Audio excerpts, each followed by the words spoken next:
What is going on, guys? Jesse 504 here, bringing you all PBA Week 6 recap. Playoff pictures becoming very defined, but we got the same stuff. I'll go a little more into playoffs, see if any more teams are clutched, locked in. But without further ado, let's just get into the match of the week for Gable, which was a fantastic game between Serp and Scrosh. Watching through, I definitely thought Scrosh was going to win. I was just like, he got up so many hazards early, 3 layers of spikes and rocks. Serp was able to get up his rocks. And then Heatran plus Roselia was able to do a lot of good walling, especially for like the Mega Beedrill. Making that thing come in like twice and then it just ended up dying to hazards was really wacky to watch. And then there was just a lot of overall hazard pressure up throughout the game. But eventually, most of Scrosh's Mons got chipped down, and the Mian Xiao in the end was able to win, being faster than the +1 Gyarados due to, I believe, a Choice Scarf, and just kind of crushing from there, even though there was there's 3 fighting resists and a fighting immunity, but he was still able to win, which was really interesting to watch. Wish Jirachi was able to keep itself healthy, Rustweekun was able to keep itself healthy, but Serp ended up losing a bunch of Mons early to just the hazard pressure, but played to his win con, which was this Mian Xiao, and it was able to crit the last turn the Roselia. I'm not sure if it mattered, but if it did, that's crazy. He's able to hit through paralysis as well. Scrosh played to his out at that point, which was getting a full para at some point. And it was overall just a really entertaining game to watch. Serp definitely was on the back foot for most of it until the very end, but was able to pull it out. So great game to those two. Up next for the Gummy match of the week, we see Onder versus Zoo. And basically, this match was a lot of back and forth as well. Again, the hazard pressure, the spikes from the Frostlass Destiny Bond, able to early on live as a rude lariat. Then the U-turn didn't kill, so we saw the Frostlass end up having a Destiny Bond in the air, but the U-turn goes through. And so then the Destiny Bond goes away because it didn't kill. And I was able to taunt and get up some hazards before it ended up going down, which was good to watch. And then eventually, over time, things got worn down until eventually Thwacky was able to come in clutch, live a Lop move, and then glide it back twice to knock it out, which was incredible to watch. Very close game, but for these two, they were both trying to save their seasons, potentially make playoffs, and I believe Zoo came out with that one, so good for him being able to stay alive just barely. If he gets some good wins with good diff in these next 2 weeks, both of them are still potentially in.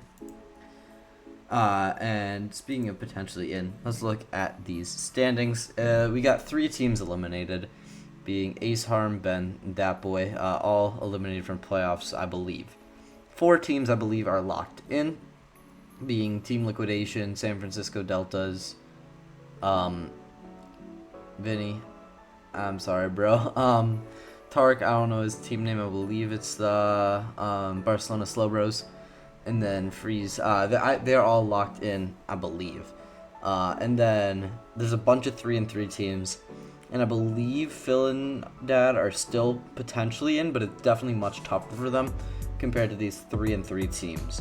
But this overall looks like a very top-heavy division, with a bunch of 6-0 team, and then a bunch of 5-1 teams. And speaking of 6-0, Vinny is now the only team left undefeated in the entire PBA. Can someone stop him before the end of the season?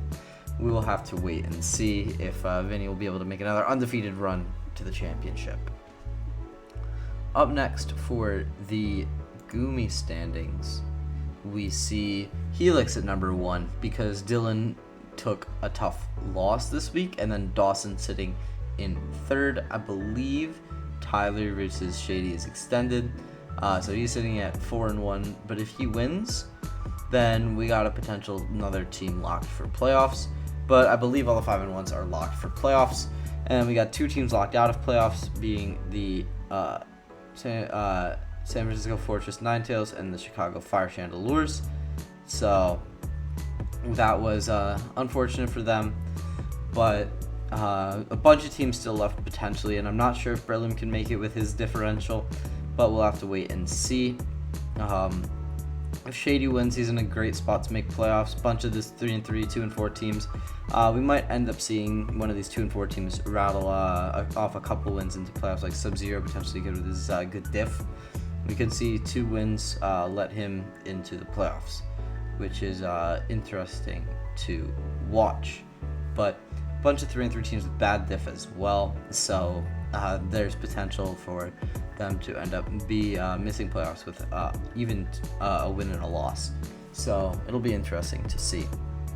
Up next for the Gable leaderboards, we see Mega Metacham coming up to 1, I believe, and then the Mian Chao from Sir versus Scratch coming up to number 2, and then Crobat and Rillaboom at 3 and 4, and then Mega Arrow, Breloom still up there, Mew, Galarian Zapdos, Thwackey, and Nidoking. So we see both Rillaboom and Thwackey on the leaderboard. 2 Mons at 9 differential. Tiebreaker goes to kills, I believe. So we see Mega Metacham up there at number 1 for now. And then Blau has 2 Mons up there. Tark has 3 and 4. And then I believe there aren't any other overlappers, but still interesting to see. Both Rillaboom and Thwackey on there is funny. I believe Rillaboom shot up recently. I don't remember it being up there.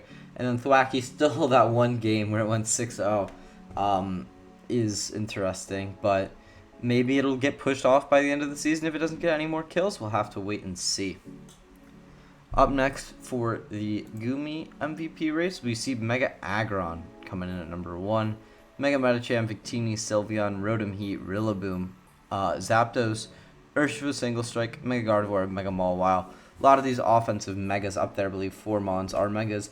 This week we see both of the Rillabooms up there, and then Mega Metacham still 10-0 this season, which is interesting. And then Rotom Heat is not a Mon that you would expect up here. Normally that Mon is relegated to like defensive rules, but it's been doing pretty well this season. Mega Gardevoir, Mega Mawile, 2 great offensive megas rounding out the top 10. And then Urshifu able to be up here with 10 kills this season, which is nuts. And then Victini at 8-0 is interesting. There's a lot of 0-death Mons up here. Not a lot, but 2.